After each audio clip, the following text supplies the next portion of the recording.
Your party dashes in from the streets at the entrance of the courtyard of the manor itself. That's when the lightning strikes. The shadows give way for a moment. And at the top of the stairs, you see an ogre magi already completing the arc. We just powered through an 8-hour session of some dice rolling and ass kicking. So I just had to take a break. We took one break in between, about the 4-hour mark, and now I'm out again, just running the dogs out. But I'm getting back inside, and the guys are going to give an end cap. Since this was the last adventure, for this module, we're going to do an end cap for this module right now. So let me get back upstairs, and I'll let them tell you the crazy shit that you're not going to believe just went down. Hold on.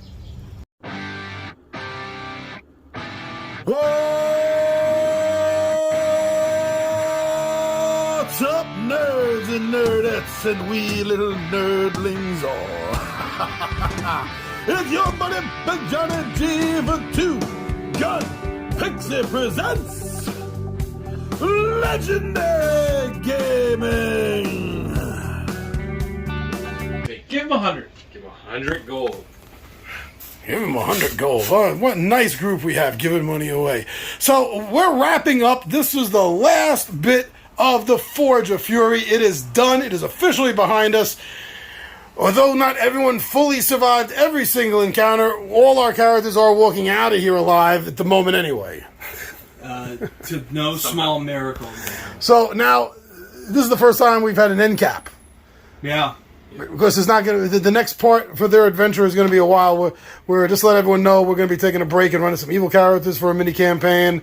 So let's just do the end cap here for us now. All right. Otherwise, everyone will forget in 6 months. That's true. So starting off, we were on the ledge Up here on our little safety ledge, where we think, okay, let's start down here. And we descend our way into the main cavern. The fact that we didn't fall off the ladder was a miracle. Rinrick did not take any chances. The first thing he did was use spider climb and make his way down, because he's not taking that chance. He's just not. That fall would have killed him. That fall would kill him. Thinking about the fall. That fall would have killed any of us. Just thinking about the fall, he lost 2 hit points. It was 10d6 damage. Oh my god! Yeah. You got somehow lucky and rolled ones. That is 6 times the amount of health that I have. That's insane. God. Yeah, spider climb was the smart thing to do. So we make it down. We make it down. We look around. And we think, bridge first or dead end first? And of course, we go dead end first. Only to discover the ghostly image of who wrote the name? An Olip, which was the leftover spirit of a suicidal madman. Fun. Babbling him to himself, driving us all mad, or attempting to drive us all mad. And a combination of clerical ability and magical ability, we managed to fight our way through and come out relatively unscathed. I think Malgrave may have taken some wisdom damage, a little bit, but I think he made it through okay. And we were able to get through, see that, there it is. The dragon horde is just through that wall. It's just on the other side. It's right there waiting for us. That was there.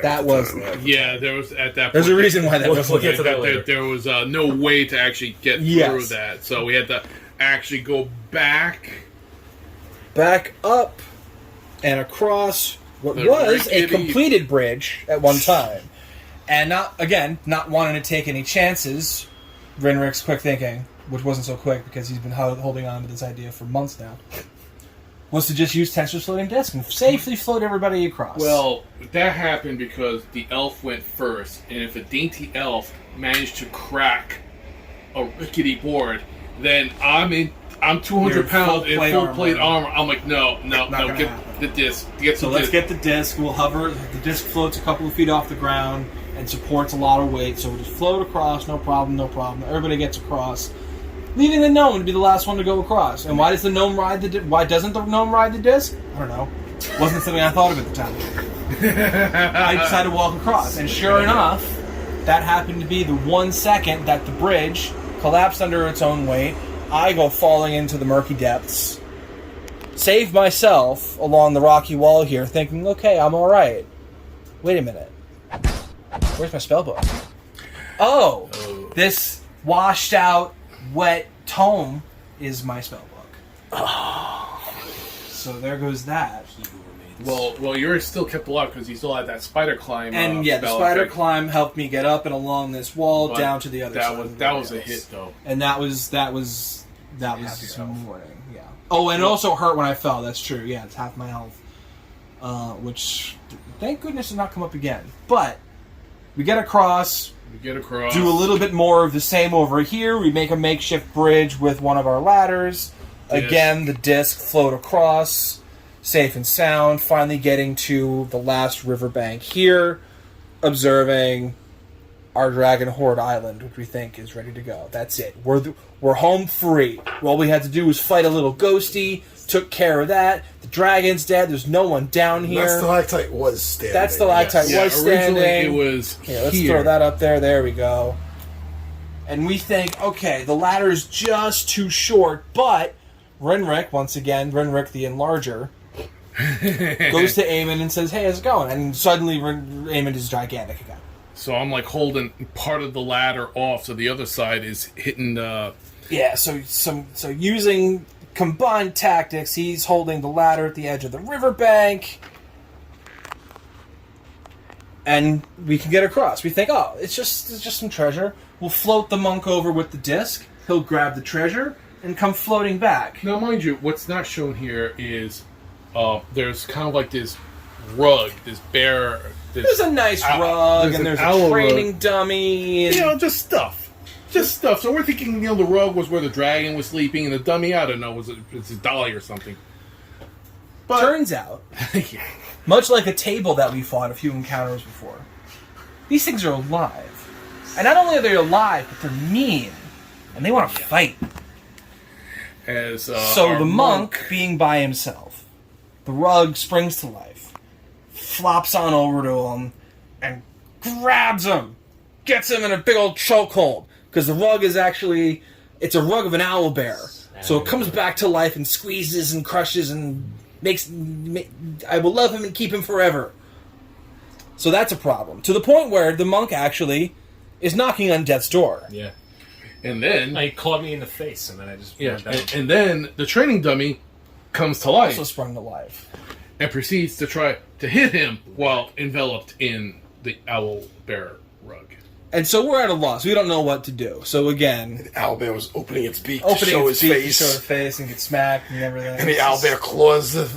If you hadn't died in that moment, my plan was run to the edge of the bank and cast Enlarge on you to try to get out of the grasp of the thing. That was the plan. But you died, so that didn't happen. Yeah, thanks. Yeah, no problem. What Ant-Man should have done to Thanos? Exactly. It was like, oh, let's blow it from the inside out. Renric gets across. There's a couple of ranged attacks being thrown over from the archer, and I think Malgray ended up summoning an undead, summoned a skeleton to help us out with the fight. The owlbear rug took a swipe at one of your duplicates. So after it had killed the monk, it let go because it's saying, oh, there's no threat now. So it released him, and so what I thought was maybe it's by stepping on the island or by stepping in proximity. So casting Mirror Image to make a couple of duplicates of myself. Here we go. A couple of duplicates of myself. It caused a slight distraction enough for the rug to go diving after one of the duplicates going into the water. Which got that off the island. So that was one issue taken care of. So I thought, okay, training dummy, that's not going to be a problem.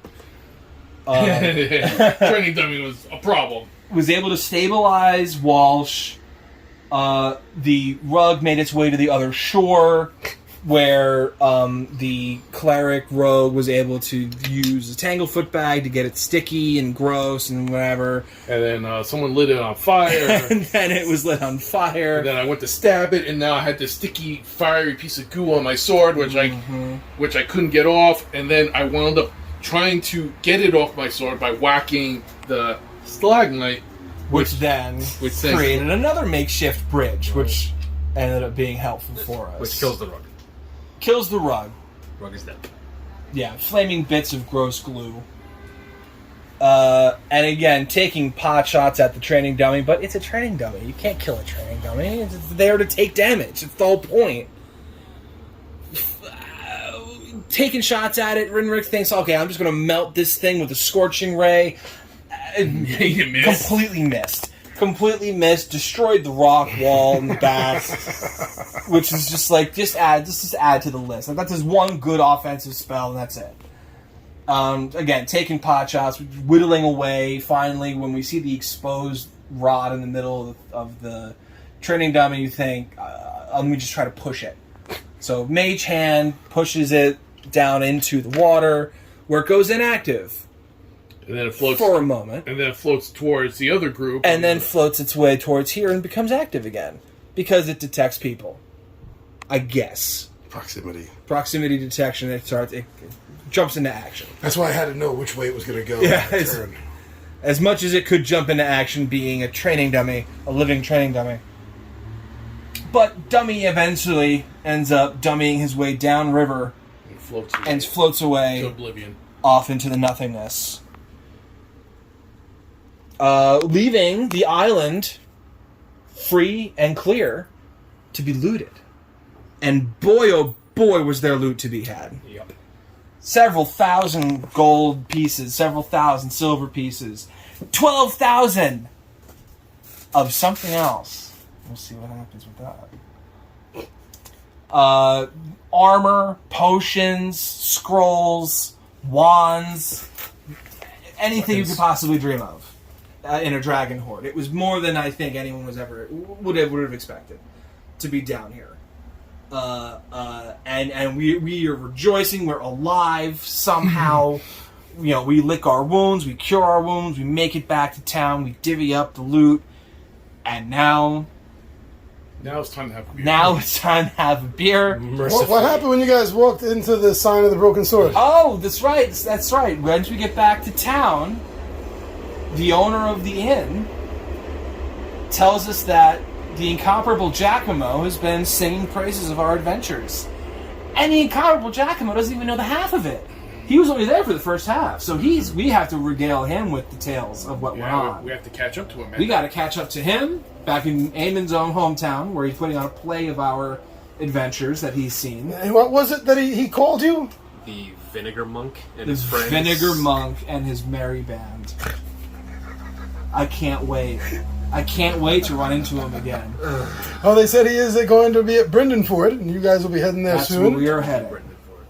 For some rest, for some money, for some more time to make note of ourselves in the annals of history. So, overall, from beginning to end, what did you guys think of the Forge of Fury? Tough. Yeah. It was fun, but if you made a mistake, you paid the price for it. Oh yeah. And many a mistake we made. Beat you out.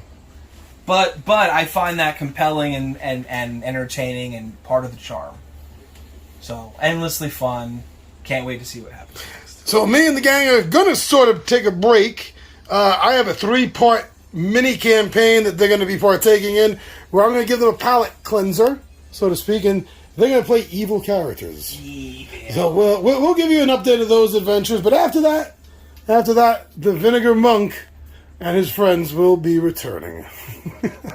Thank you very much for joining me and the 20-Sided Warriors for this grand adventure, everyone. I'm your buddy Big Johnny G with Two Gun Pixie presents Legendary Gaming, and I am